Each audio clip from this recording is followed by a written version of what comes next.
selalu kembali kepada Allah, bertaubat kepada Allah, meminta ampun kepada Allah. Lalu dalam perjalanan munajat beliau kepada Allah, pada satu saat beliau bermimpi. Di dalam mimpi itu beliau didengarkan bacaan ayat suci Al-Quranul Karim. Ayat itu berbunyi, Innallaha yuhibbut tawwabina wa yuhibbul mutatahhirin. Allah menyenangi orang-orang yang taubat dan orang-orang yang mensucikan diri.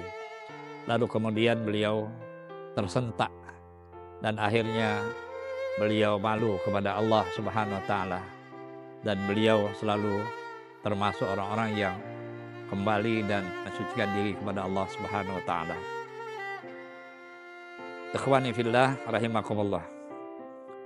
Apa rahasia yang Allah kasih kepada kita hamba-hambanya yang selalu bermunajat dan minta ampun kepada Allah, baik kesalahan kecil maupun kesalahan besar yang kita lakukan di atas dunia?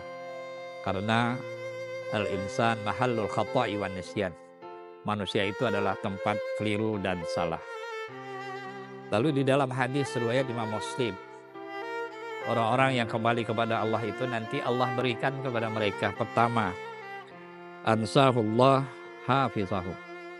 Allah melupakan malaikat hafazah yang mencatat keburukan-keburukannya. Sehingga nanti di akhirat kelak, malaikat hafazah tidak bisa menjadi saksi akan keburukan yang dia lakukan di atas dunia. Kepada siapa?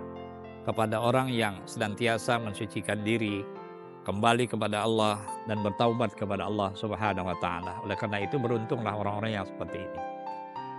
Dia dilupakan oleh Allah sehingga seakan-akan tidak ada lagi perbuatan-perbuatan buruk yang dilakukan karena tidak ada saksi nanti di akhirat bagi mereka.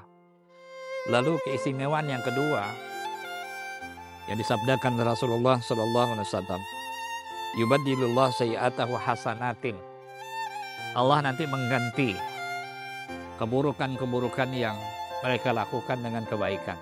Artinya keburukan yang mereka lakukan itu ditutupi dengan kebaikan-kebaikan yang mereka lakukan, sehingga tidak akan terlihat lagi keburukan-keburukannya nanti di akhirat.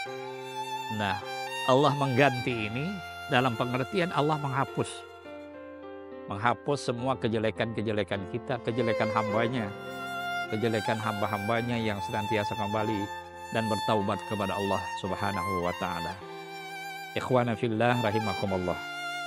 Lalu yang ketiga ialah ja'alahu habiban ba'da in kana aduwan. Orang ini sebelumnya adalah musuh Tuhan. Orang ini sebelumnya adalah orang-orang yang dimurkai oleh Allah. Lalu ketika dia kembali meminta ampun, bertaubat kepada Allah, lalu kemudian dia menjadi kekasih yang disayangi dan dicintai oleh Allah. Orang yang pernah menjadi musuh Allah, orang yang pernah hamba-hambanya yang pernah dimurkai oleh Allah, lalu kemudian Allah ganti menjadi orang yang disenangi dan dikasihi oleh Allah. Beruntunglah orang-orang yang taubat dan kembali kepada Allah Subhanahu wa taala. Kaum muslimin dan muslimat rahimakumullah. Lalu yang keempat, sebagaimana Rasulullah sallallahu alaihi wasallam menyatakan, ja'alahu zakiyan anil dzunub kaman la dzanbalah.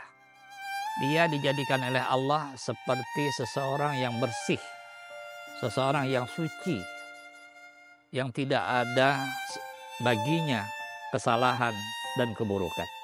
Artinya orang-orang yang taubat dan orang-orang yang kembali kepada Allah itu seperti bayi yang baru dilahirkan dari perut ibunya, suci, bersih, tidak ada noda, tidak ada keburukan yang melekat dalam dirinya. Begitu juga orang-orang yang kembali kepada Allah Subhanahu wa taala. Yang terakhir, Rasulullah sallallahu alaihi wasallam menyatakan, ja'alahullahu ajran kabira.